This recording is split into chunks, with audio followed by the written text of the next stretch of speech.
This is Texas Stadium, the new home of the Dallas Cowboys, where on a sunny second day of 1972, the Cowboys were to defend their NFC title against the same team they had defeated in the previous NFC Championship, the San Francisco 49ers.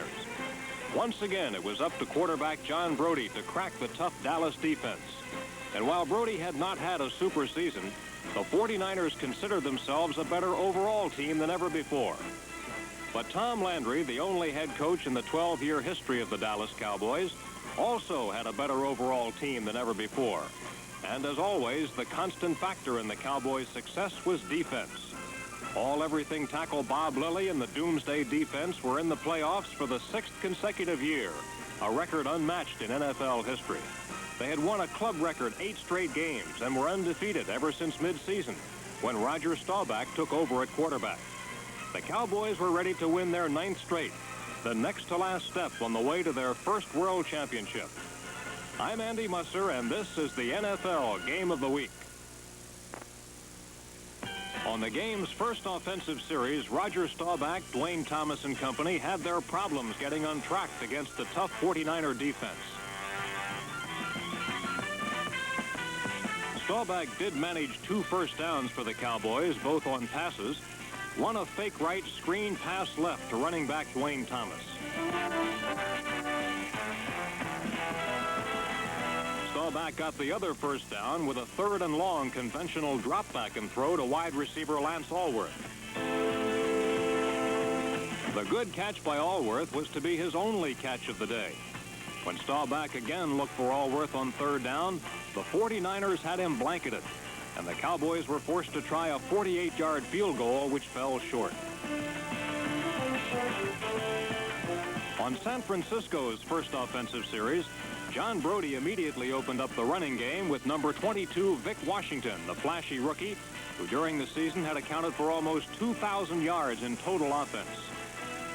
Washington's early 12-yard gain was to be the 49ers' longest play of the first half, and their only first down. When Brodie went to the air, he got nowhere. Forced to punt, Coach Dick Nolan called upon Steve Spurrier, the former Heisman-winning quarterback from Florida. Spurrier was called upon to punt 6 times and could manage only a 38-yard average. As a result, the 49ers were rarely able to put Dallas deep in the hole. But rarely was Dallas able to take advantage, as Staubach's drop-back passing was less than awesome in the early going. Like the 49ers, the Cowboys were forced to punt 6 times. But all-NFC punter Ron Whidbey averaged 45 yards a punt, 7 yards better than Spurrier. And this helped the Cowboys keep the 49ers away from their goal.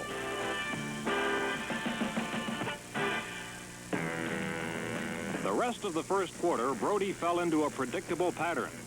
On first down, Vic Washington was sent out to get a few grudging yards. Dallas would allow no more than that.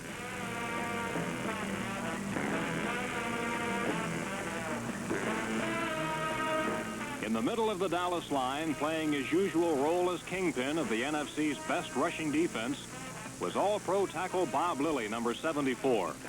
Lilly has played in 154 consecutive games since joining the Cowboys in 1961, and he seems to get better every year, if that's possible.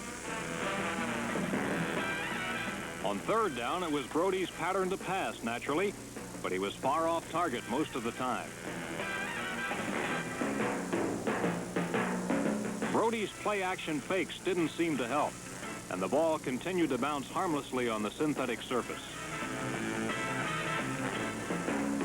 With 1 minute to go in the first quarter, Brodie completed his first pass, his only completion of the half, to a wide receiver. But it was good for only 6 yards, still short of a first down. Roger Staubach wasn't doing much better, as the 49er defense seemed to have things well under control. Staubach's drop-back passing had been stopped, and neither Duane Thomas nor number 35, Calvin Hill, was able to gain more than a very rough 3 yards or so at a crack.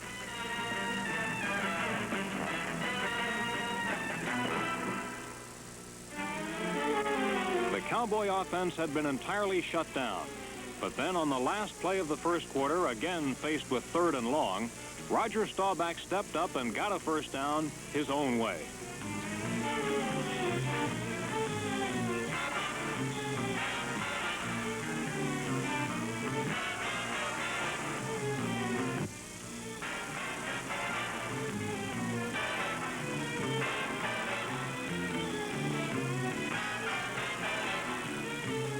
After speaking with Coach Landry between periods, on the first play of the second quarter, Staubach returned to the Cowboys' customary attack, again unsuccessfully.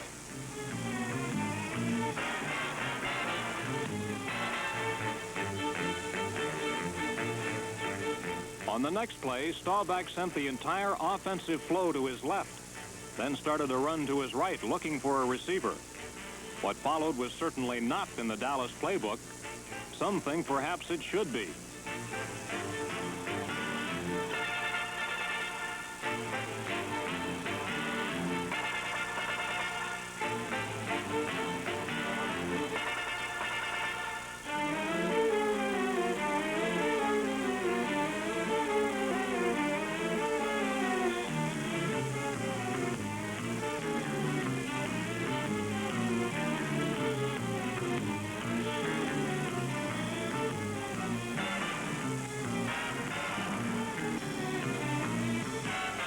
On third down, when Staubach again resumed the normal Dallas game plan, again they were forced to punt.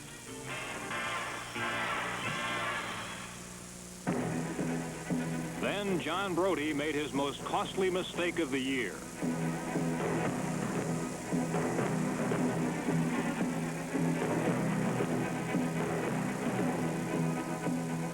In a super slow motion replay from behind the end zone, we can see that Brodie first faked a handoff to fullback Ken Willard, then retreated and threw a screen pass in Willard's direction.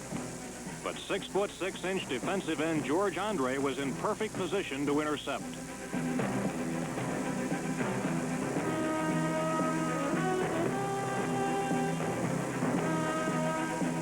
There are many better-known members of the Doomsday defense, but George Andre, the 10-year veteran from Marquette, had made the game's biggest play and perhaps the biggest play of the season for the Cowboys. Some say that George Andre is too old, too slow, that he should be replaced by Pat Toomey or Tody Smith. But George Andre is the smart old pro who beat another smart old pro in the NFC title game. And John Brodie will never forget George Andre.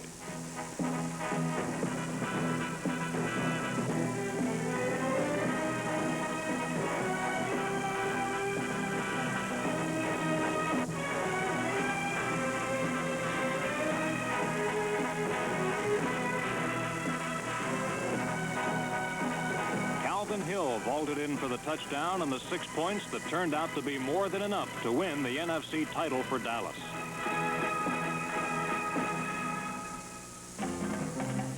For the rest of the first half, Brodie was completely throttled by Bob Lilly and friends.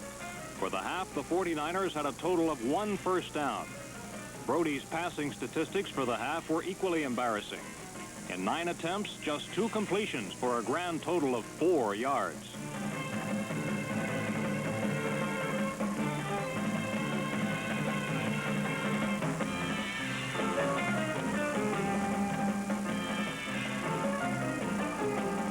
The Dallas offense, on the other hand, began to show small signs of life.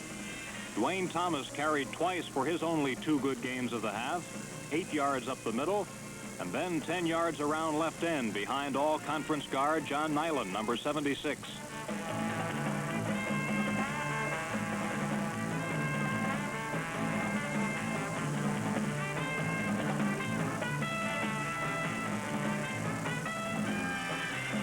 The other Cowboy running backs could accomplish nothing, even on the usually reliable reverse screen pass to Walt Garrison, number 32.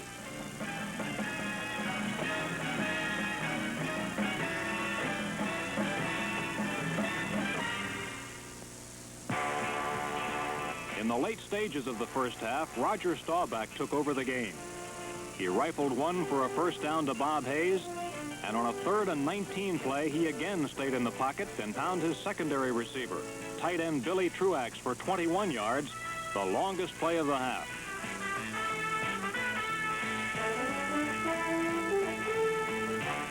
But it was as a runner that Staubach hurt the 49ers the most, gaining consistently whenever he roamed out of the pocket.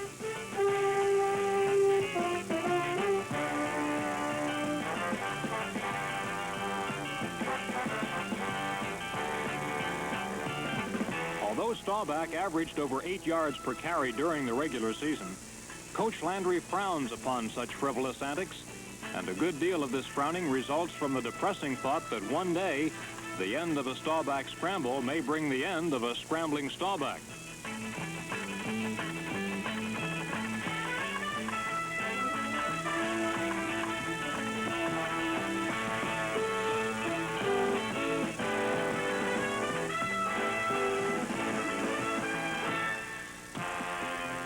From Staubach's point of view, perhaps scrambling is safer than waiting to be thumped by the likes of number 86, Cedric Hardman, also known as Nasty. Hardman is a second-year defensive end, already all-conference, and Hardman is a hard man to handle, as a top camera rerun aptly illustrates. On a different play, watch Hardman give number 64, Tony Liscio, the revolving door treatment on his way into Staubach.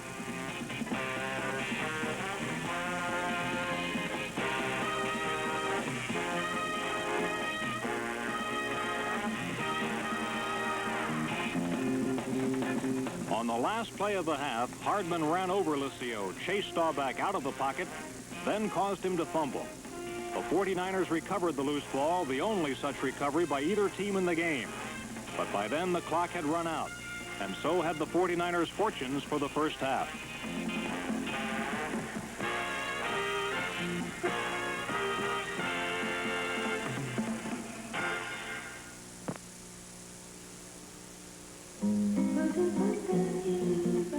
The trouble with money is that there are so many ways to spend it, especially when you're trying to save.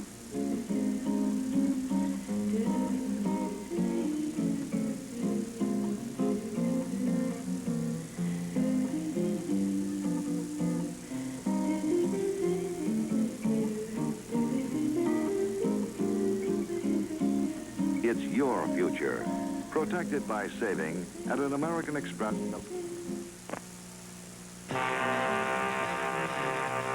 Defense had dominated the action in the first half, and in the final two quarters, the trend would continue. It had been the ability of Dallas' doomsday defense to contain San Francisco that had made the big difference in the game. In the first half, San Francisco had managed only 42 yards in total offense. And at the beginning of the second half, it was clear that John Brody's passing would be the key to any 49er victory hopes. After Vic Washington returned the second half kickoff only 13 yards, Brody immediately began to put his plan into effect.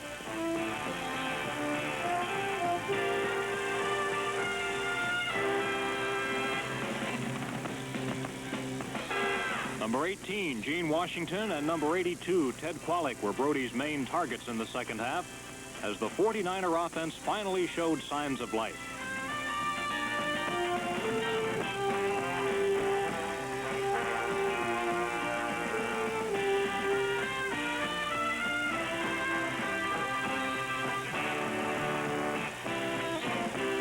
The 49ers were able to move with short passes over the middle and swing passes to running backs coming out of the backfield, but the stingy Cowboys secondary refused to give up a long bomb. On second down, Brody again connected with sure-fingered Ted Kwalik, the NFC's second leading receiver, and Kwalik took the ball to the Dallas 21.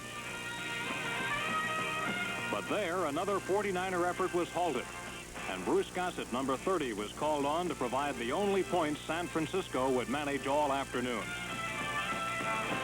The Dallas defense was so tough that the 49ers got inside the Cowboy 40 only twice all day, and Gossett's 28-yard field goal was the only outburst from a team that had averaged 3 touchdowns per game this year.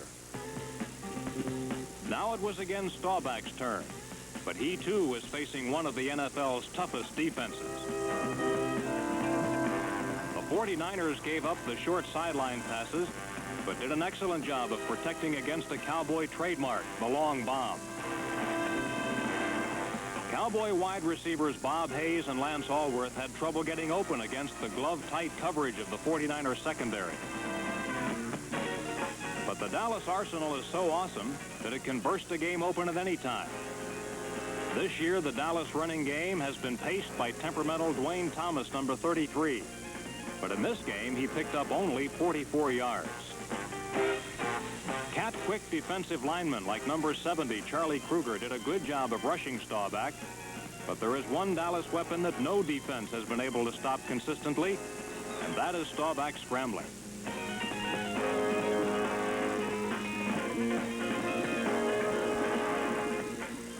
Although the Dallas drive stalled this time, Roger the Dodger would be back for more. In the third quarter, the 49er running game finally got on track for a brief moment as number 22, Vic Washington, scooted up the middle for 15 yards. Then on third down, Brody connected with number 18, Gene Washington, for 22 big yards. In super slow motion, we can see that Brody's pass was thrown low, and Washington's acrobatics were responsible for the completion. Brody had seemingly found a way to dent the Dallas defense as he combined with Washington and Ted Qualick on the 49ers' most consistent drive of the day. But on third down, the threat came to an end. Trying to throw on the run, Brody was unable to find number 22, Vic Washington. We can see that the Cowboys' number 52, Dave Edwards, was almost guilty of pass interference as he clubbed Washington just before the ball was released. Another San Francisco drive sputtered and died as Bruce Gossett misfired from the 47-yard line.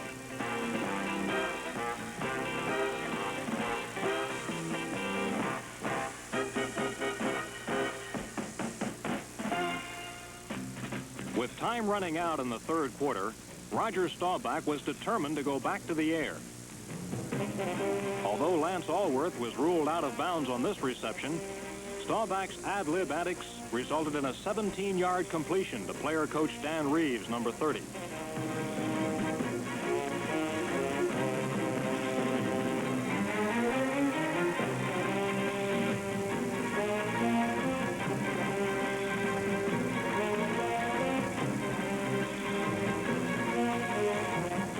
On a repeat in super slow motion, let's take an isolated look at Staubach as Roger the Dodger does his thing.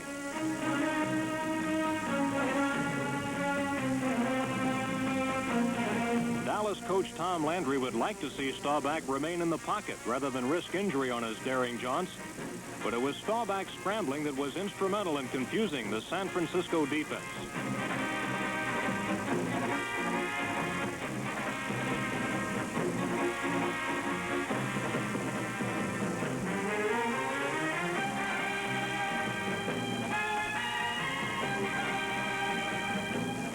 At the beginning of the fourth quarter, Staubach continued to move the Cowboys as he found number 87, tight end Billy Truax, open for 22 yards and a first down.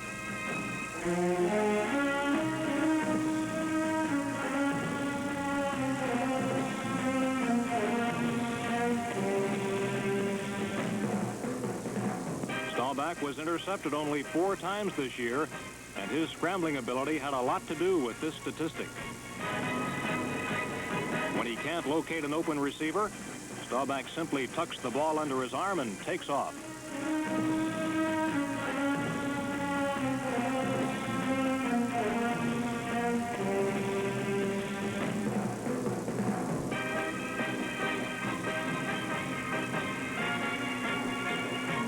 In the second half, number 32, Walt Garrison, replaced the injured Calvin Hill at fullback, and Garrison's second effort blasts accounted for 52 yards.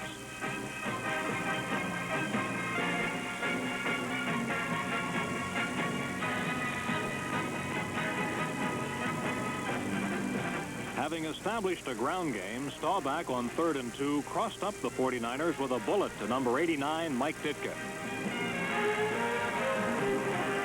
Then from the 2-yard line, Staubach noticed a weakness in the 49ers defense and moved number 33, Duane Thomas, from the right side to a slot left. Apparently, Staubach's adjustment was correct, as Thomas danced untouched into the end zone to give Dallas a 14-3 lead.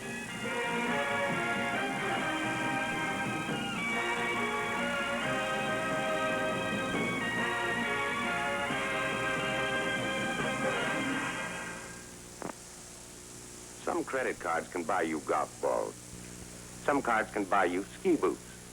The American Express money card can buy you Aspen, from airline ticket to lift ticket. Trailing by 11 points, John Brodie knew that passing was his only hope. In slow motion, we can truly appreciate the great hands and leaping ability of the 49ers' Gene Washington, number 18, as he outleaps two defenders for a reception. But San Francisco was unable to complement Brodie's passing with an effective running game, as the Dallas defense, anchored by number 74, Bob Lilly, held the 49ers' Ken Willard to only 3 yards rushing all day.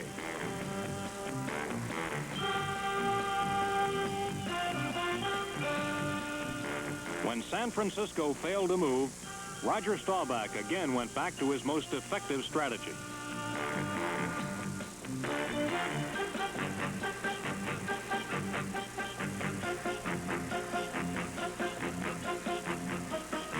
But the Big Red defense put the squeeze on Staubach's freewheeling trips as they desperately tried to get the ball back.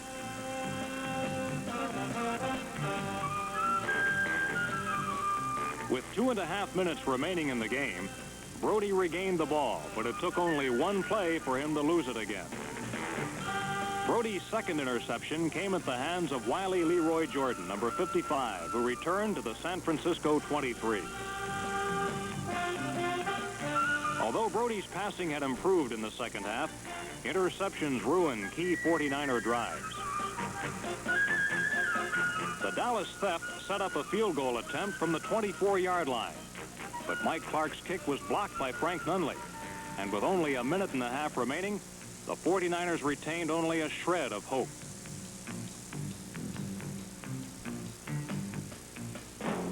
In the final moments of play, John Brodie staged a frenzied passing display as he frantically tried to snatch victory away.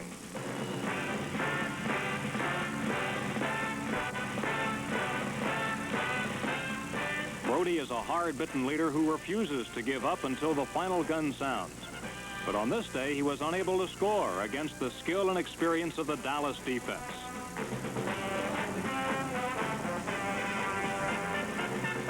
With 19 seconds remaining in the game, Brodie was chased out of the pocket and served up his third interception of the day. The theft by Cliff Harris squeezed the last breath out of the 49ers as the Cowboys delighted their fans with a 14-3 victory over San Francisco.